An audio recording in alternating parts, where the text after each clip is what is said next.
Greetings, friends. It's Denise again with Denise's dancing paintbrush and another collage. This one is another little boy with kind of a pouty look, and I thought he was kind of charming in a childish way. And of course, I started with the background. You can see I've even used some flyers that came in the mail for I don't remember, hamburgers from Burger King or Carl's Jr.'s or someplace, but the colors were just right and the paper was very nice, so I used it. I wanted again a summery yellowish background, yellow and tan, to give a very warm feel to this picture.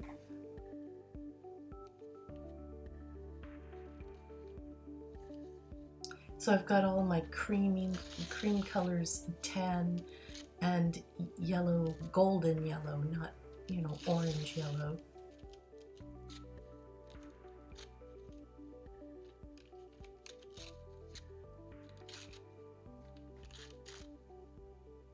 And I do all the background first, get it out of the way so that the layers that I can put over it are all of the little boy, his hair, etc.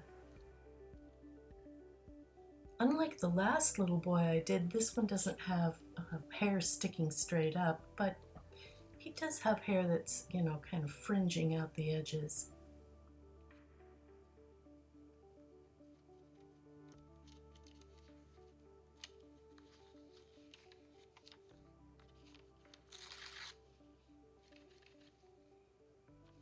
And as you can imagine, I have little bits and pieces of paper all over the floor, all over every flat surface nearby me. And sometimes it takes a while to clean all that up so that I can move on to the next project. This one was another photo reference that I got from PixPro. Sometimes I get quite a few references from there because they have good quality, nice shadows, no flash that blows out all of the features. I need to have shadows, highlights and shadows, or it will not have a three-dimensional look. Whenever I'm doing work for commission, I have to tell people, give me a photo that has good shadows, no flash bulbs, or I won't be able to get a good three-dimensional feel. But first, a little update on my backyard garden. As you can see, I've got little white butterflies, or cabbage moths, that are floating around and just enjoying the view because, wow, I have some nice plants. The butterflies are laying their eggs and I get these nasty green larvae eating the leaves of my cabbage, my kale, my broccoli, and even some of the zucchini they are eating. And I don't like pesticides, so I've just been picking them off as I find them. Also, we had a bit of a breeze, so all of the flowering trivet there is dropping its blossoms like a little white snowy rain all over the yard and garden. And I try and keep my hummingbird feeder filled for these sweet little visitors. It looks to me like it's time to refill this one. Some people put the red dye in their hummingbird feed sugar water, but I don't find that necessary. Little birds don't need red dye any more than we do. And they seem to like what I'm putting out for them, so there you are. As the temperatures rise, I'm staying in more. So I'm back to my collage.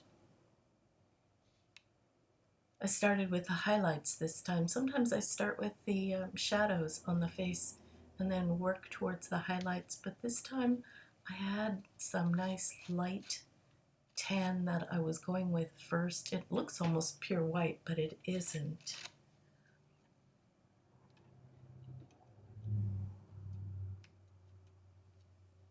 And usually I like to put, or to cut out the eyes and put them together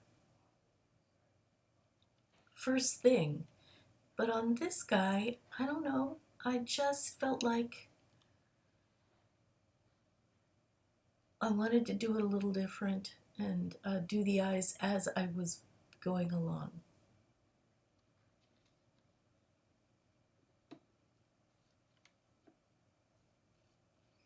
So you see, I haven't done them at all yet. I'm working around them very carefully.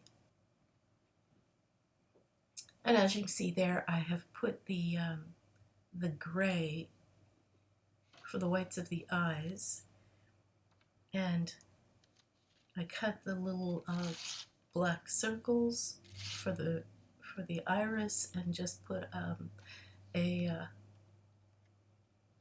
highlight spot. No need to have more than that, really, because his eyes were so dark you don't really see the pupil.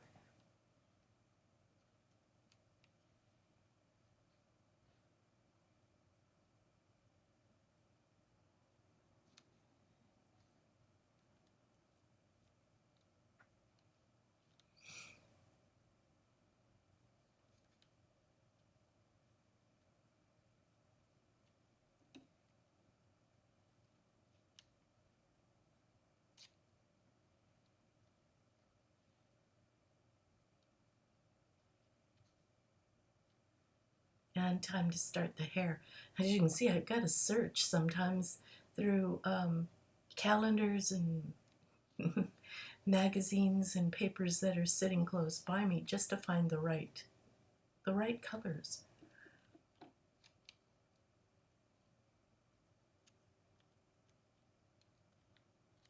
Those ears were fun because they stick out far enough that I actually can put some nice detail in the ears.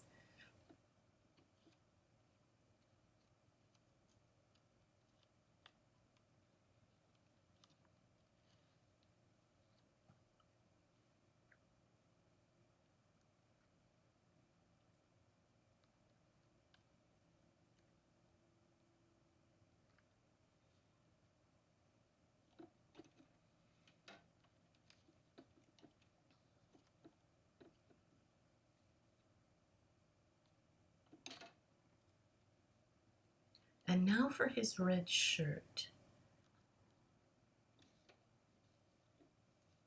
I've got a pale pink for the light side of the shirt, and as I looked at it later, the pink, though it's a completely different hue, is exactly the same value. The lightness of it matches the background so closely that you almost can't see it if you squint your eyes ever so slightly. So I ended up having to put a darker rim around it just to make it show up better.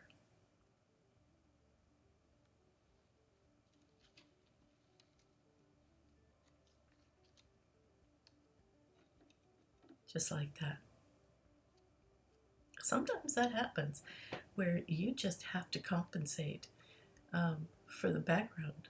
Background makes a big difference in the tone and the value that you're using.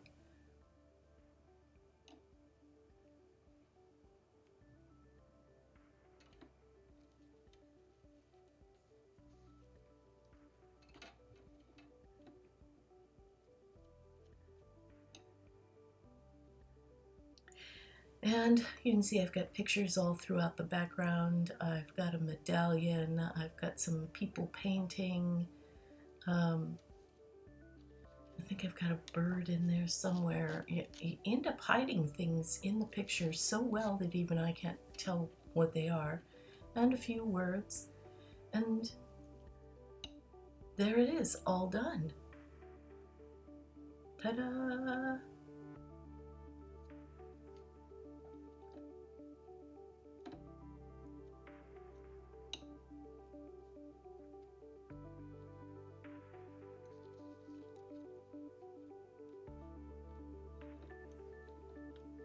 Got a piece of a face, got people painting.